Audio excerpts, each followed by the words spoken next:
Hi, this is Arthur, and this is a summary and explanation of the story of the Tribal Chronicles quest for the Scions of the Canopy, released in the game Genshin Impact version 5.0. The traveler is walking around Natlan when she bumps into two kids named Huni and Toba. Huni thinks the traveler is friends with someone named Sanka and is here to help. Paimon tells them they don't know Sanka, and it seems the kids were tricked. Huni says her dad is an elder of her tribe and the offspring of his Saurian companion are missing. As for Sanka, he was a random guy they bumped into who made them tell him stories about Natlan and seemingly lied about sending friends to help Huni. The traveler and Paimon decide to help the kids and soon find the missing offspring along with Ahau, Kenich's companion. Ahau says him and Kenich are here to investigate abyss activity and says the parent of the Saurian offspring the traveler just found came under abyssal contamination. That Saurian parent went crazy and eventually threw herself off a cliff. Ahau says goodbye and the traveler brings the Saurian offspring back to Huni and Toba. Huni and Toba thank the traveler and take the offspring back to their tribe. Once there, the traveler meets Huni's father, Trinidad. Trinidad is an elder of the Scions of the Canopy tribe and thanks them for helping Huni. Trinidad then recognizes the traveler and Paimon as the two famous outsiders who recently arrived in Natlan and helped the Pyro Archon. Trinidad tells them about the Turnfire Night, a ceremony where they remember their ancestor Burkina and his companion Kongamoto. Burkina was a hero who bore the ancient name Malipo, and Kongamoto was his Saurian companion. Side note, Kenich currently holds the ancient name Malipo. Together, Burkina and Kongamoto fought against the Abyss, and Burkina died doing so. Kongamoto, who they now call the Mountain King, survived, but was contaminated by the Abyss. This has lengthened the Mountain King's lifespan and forced it into a hibernation that lasts to this day. However, the abyssal power inside the Mountain King causes it to periodically wake up and go on a rampage, endangering the people of the tribe. The Turnfire Night is a ceremony where they use the sacred flame to cleanse the Mountain King of abyssal contamination, keeping it docile and continuing its hibernation. With the increase in abyss-related incidents across Natlan, more Turnfire Nights have been held to keep the Mountain King under control. Seeing that the traveler is here, Trinidad asks her to be the Flame Bearer, a key role necessary in the Turnfire Night ceremony. The traveler agrees. We cut to Kenich and Ahau in a cave where they've captured Sanka. Sanka tries to negotiate with Kenich before we cut back to Trinidad, telling the traveler how the ceremony requires her to light a series of torches with sacred flame. The traveler practices the ceremony a bit before heading to Trinidad's place. Along the way, the traveler bumps into Kenich, who reveals Trinidad's true plan is not to cleanse the Mountain King, but to use the traveler to kill it. Many people have died to the Mountain King's rampages, and Trinidad blames the Mountain King for those deaths.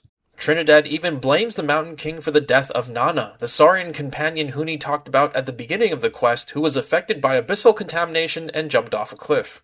In past Turnfire Nights, they've only ever cleansed about half of the Mountain King's abyssal contamination because cleansing it all would kill the Mountain King. Trinidad hasn't mentioned how much abyssal contamination needs to be cleansed yet, but if he asks the traveler to cleanse everything, that'll confirm Trinidad's true intentions. Kenich suggests they meet with the tribe's chief after meeting with Trinidad to discuss this. The traveler then meets with Trinidad, and sure enough, he asks them to cleanse all the abyssal contamination in the Mountain King. Trinidad does not mention how this may kill the Mountain King. The traveler plays along and agrees with Trinidad's plan before meeting with Kenich and Chief Wayna. Wayna explains the Mountain King is part of their tribe's history, heritage, and pride and asks the traveler not to kill the Mountain King. The traveler then walks with Kenich, who says there may be a third option. Kenich has discovered hidden spaces called Beastly Rifts around Natlan and suggests moving the Mountain King inside one where it can continue living without endangering the tribe. Kenich now asks the traveler to distract the rest of the tribe in order to let Kenich enact his plan. The traveler agrees and goes around the tribe helping and distracting the tribespeople. One such tribesperson named Panche lost the book they were writing on the hero Yupanqui, who first held the ancient name Malipo. Cut to Ahau with Sanka, who found the book and is reading it. We cut back to the traveler with Panche after they fail to find his book, and Panche says he hurriedly wrote the book in hopes of helping with the problems involving the Mountain King. Panche thinks the ancient name Malipo may contain remnants of the first Pyro Archon's power, and Kenich, the current bearer of Malipo, may have a way of solving the Mountain King problem.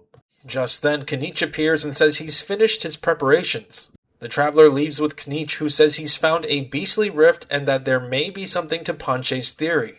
Canich says that Burkina was actually killed by the Mountain King in an episode of Madness. Burkina, in his final moments, passed his blood and power to the Mountain King. The next day, the traveler and Paimon meet with Canich and Ahau at a beastly rift.